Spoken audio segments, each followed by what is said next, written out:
Mga kids, tayo nang magdasal. Sa ngalan ng Ama, at ng Anak, at ng Espiritu Santo. Amen.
Huwag mo kaming ipahintulot sa tukso at iadya mo kami sa lahat ng masama. Sa ngalan ng Ama, at ng Anak, at ng Espiritu Santo. Amen.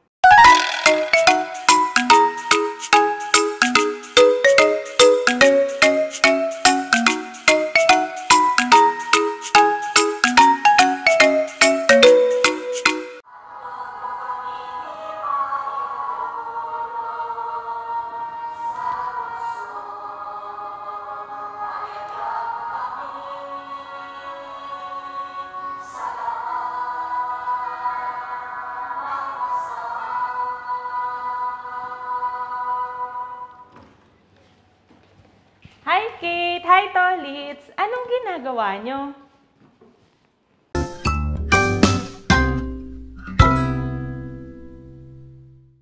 Ginagaya po namin ang aksyon sa dasal na Ama namin. Oo nga po. Gusto kasi naming matutunan ito. Wow! Very good mga kids! Pero mga kids, matanong ko lang, mahalaga ba na tayo ay nagdarasal? Opo. Bakit ba tayo nagdarasal? Nagpapasalamat po tayo kay God sa mga blessings po. Humihingi rin po ng tulong. Tama! Ang prayer o pagdarasal ay pakikipag-usap natin sa Diyos.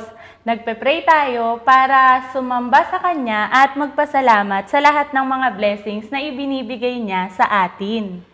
Alam nyo ba mga kids na kapag tayo ay nagdadasal ng maayos at inaawit natin ito ay hindi lang tayo isang beses na nagdadasal, kundi doble pa. Lalo na kapag nilalagyan natin ng aksyon, doble ang ating pagsamba at pagpupuri sa Diyos. Kaya naman mga kids, aayusin natin yung ating pagkanta at paggawa ng aksyon ha. Opo, ate. Mga kids, gusto nyo ba na ulitin natin yung kanta? O, kayo din mga kids, tara, sabayan nyo kami.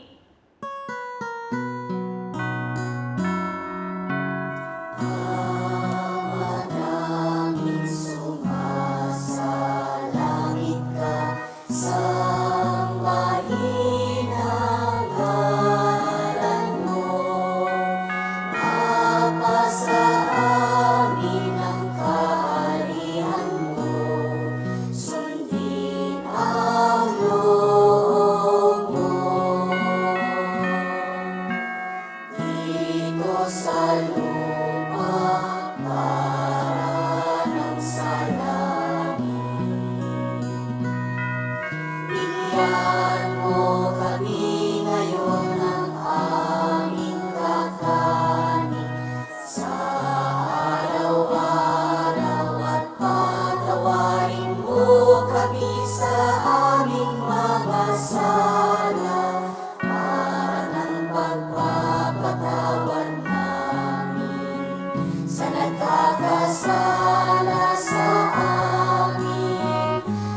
huwag mo kaming ipahintulot sa tukso at iadya mo kami sa lahat ng masama. Ate, ang ganda po talaga, no? Nami-memorize ko na rin po yung kanta. Oo nga, Kate. Pero ikaw ba, Tolits, lagi mo tong dinadasal? At kanino mo to unang narinig? Opo, Ate Rhea. Una ko po itong narinig yung dinarasal ito ni Mama. Tapos po, pag nagsisimba kami, narinig ko naman po na inaawit sa simbahan. Tama, madalas nating naririnig na kinakanta ang dasal na ito sa simbahan. Pero, kilala nyo ba kung sino ang unang nagturo nito sa atin? Sino po? Tara, pakinggan natin mula sa Biblia.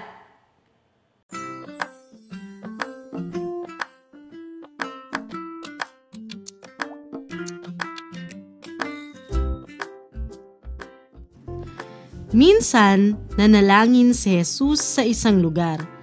Nang siya'y matapos, sinabi ng kanyang mga alagad, "Panginoon, turuan po ninyo kaming manalangin tulad ng ginagawa ni Juan sa kanyang mga alagad." Sinabi ni Jesus sa kanila, "Kung kayo'y mananalangin, sabihin ninyo, Ama, sambahin nawa ang iyong pangalan, dumating nawa ang iyong kaharian, bigyan mo kami ng aming pagkain sa araw-araw, at patawarin mo kami sa aming mga kasalanan sapagkat pinapatawad namin ang bawat nagkakasala sa amin, at huwag mo kaming hayaang matukso."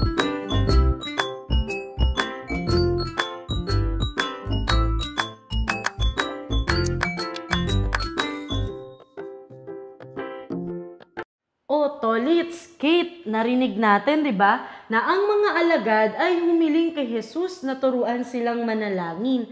Kaya ibig sabihin, ang nagturo sa atin ng dasal na Ama namin o Our Father ay walang iba kundi si Jesus. At hindi lang yan mga kids, turo pa sa atin ni Kuya Jesus na kapag tayo ay magdarasal, hindi natin kailangan ng napakaraming mga salita. Ang kailangan lang natin ay ang taimtim at taus-pusong pagdarasal para makipag-usap at lumapit sa Diyos. Mga ate, di po ba si Kuya Jesus ay God? Bakit po nagtuturo pa siya sa mga alagad na mag-pray? Bakit hindi na lang makipag-usap sa Kanya? Pwede naman yung sinabi mo, Tolits, dahil ang pagdarasal ay pagkausap sa Diyos. Pero sa dasal na Ama namin, ang kinakausap natin ay ang ating Diyos Ama o God the Father.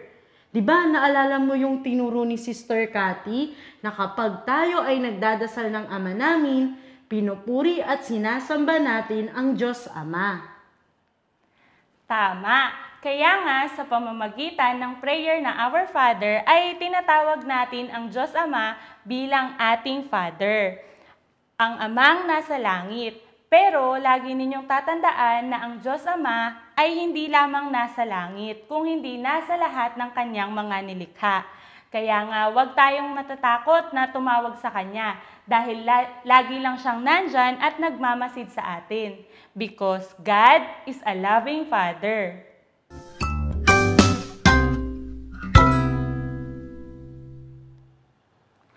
Pero maiba tayo. Ano bang paborito ninyong katangian ng papa nyo? Pinaalagaan niya po kami. Binibigay po niya ang mga needs namin ni Kate. Kaya nga po siya nag-work, di po ba? At saka, love po niya kami. Ganyan talaga ang mga tatay. Inaalagaan, minamahal at pinapangalagaan nila ang kanilang buong pamilya. At ibinibigay nila ang best para sa kanilang mga anak. Alam nyo ba, ganyan din ang Diyos Ama sa atin. Inaalagaan, minamahal, inilalayo niya tayo sa mga kapahamakan at higit sa lahat ay inuunawa niya tayo. Kaya nga kahit na minsan ay nakakagawa tayo ng pagkakamali, ay patuloy niya tayong pinapatawad. Itinuro ni Jesus sa mga alagad na manalangin sa Diyos Ama. Dahil ang Diyos Ama ay hindi lamang Ama ni Jesus, kundi nating lahat. Naging ampong anak tayo ng Diyos sa pamamagitan ng binyag. Kaya kids, tandaan nyo ha, si Jesus ay hindi natin tatay, kaya hindi natin siya tatawaging Papa Jesus. Ang Diyos Ama ang ating Ama. Kaya nga tinatawag natin siya na Papa God. Dahil si Jesus ay bugtong na anak ng Diyos, kaya kapatid natin siya. Noong tayo ay bininyagan, tayo rin ay naging mga ampong anak ng Diyos Ama at kapatid ni Jesus. Kaya nga sa dasal na itinuro sa atin ni Jesus, tinuruan niya tayo na tawagin ang Diyos Ama bilang atin ding Ama. Ganun po pala yun. Oo, Kate. Kaya nga bilang anak ng Diyos, ating kilalanin, mahalin at sambahin ang Diyos na ating Ama. At sa tuwing tayo ay nagdadasal ng Ama namin o Our Father, naniniwala tayo na ibibigay ng Diyos ang ating mga pangangailangan. Diba kahit na pandemic ngayon, meron pa rin tayong kinakain at kahit hindi tayo makalabas ng bahay, makapaglaro o kaya naman makapagsimba, nakikita natin na hindi tayo pinapabayaan ng Diyos. At sa tuwing tayo ay nagpe-pray, lalo na ng Our Father, naniniwala tayo na ibibigay ng Diyos ang pangangailangan natin. Papatawarin ang ating mga kasalanan, ilalayo niya tayo sa lahat ng masama, lalo na bilang mga anak niya. Sabi nga po ni Mama at Papa, lagi daw po kami magdadasal. Tama yon, Tolits. Lagi tayong magdarasal, lagi tayong lumapit sa Diyos Ama. Alam niyo ba na maski si Jesus ay palaging nagdarasal sa Diyos Ama. Kaya nga nung nakita ng mga alagad na si Jesus ay nagdarasal, nakiusap sila kay Jesus na turuan din silang lahat na magdasal. Sa pagdadasal natin, mas nakikilala natin ang Diyos Ama, katulad na lang ng mga saints. Dahil ang mga saints ay laging nagdadasal sa Diyos Ama at sumusunod sa kalooban ng Diyos. Kaya naman kung ating mamahalin at susundin ng Diyos, ay makakasama rin tayo sa kaharian ng Diyos sa langit.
Kayo naman mga kids, may natutunan ba kayo? Tingnan natin sa pagsagot sa mga tanong na ito. Una, ano ang dasal na pinag-usapan natin ngayon? A. Ama namin. B. Aba Ginoong Maria. C. Luwalhati. A. Ama namin. Ikalawa, sino ang unang nagturo sa atin ng dasal na Ama namin? A. Si Nanay. B. Si Teacher. C. Si Jesus. C. Si Jesus. Ikatlo, kanino niya ito unang itinuro? A. Sa mga bata. B. B. Sa mga pari. C. Sa mga alagad. C. Sa mga alagad.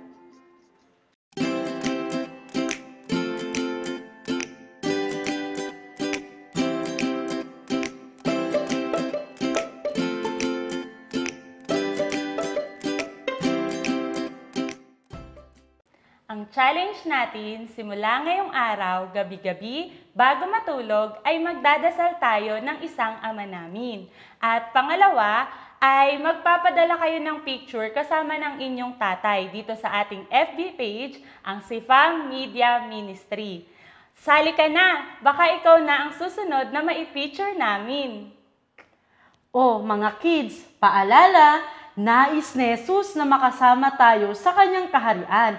Kaya naman, tuwing gabi lagi tayong magpipray, lalo na ang dasal na itinuro sa atin ni Jesus. Ano nga ulit iyon? Tama, ang dasal na Ama Namin o Our Father. Hanggang sa susunod na Sabado ulit, dito sa ating Catechids, Ang Catechesis for Kids. Laging tandaan, love tayo ni God. Bye! mga kids, tayo nang magdasal. Sa ngalan ng Ama, at ng Anak, at ng Espiritu Santo. Amen. Luwalhati sa Ama, sa Anak, at sa Espiritu Santo, kapara ng unang-una, ngayon at magpasawalang hanggan. Amen. Sa ngalan ng Ama, at ng Anak, at ng Espiritu Santo. Amen.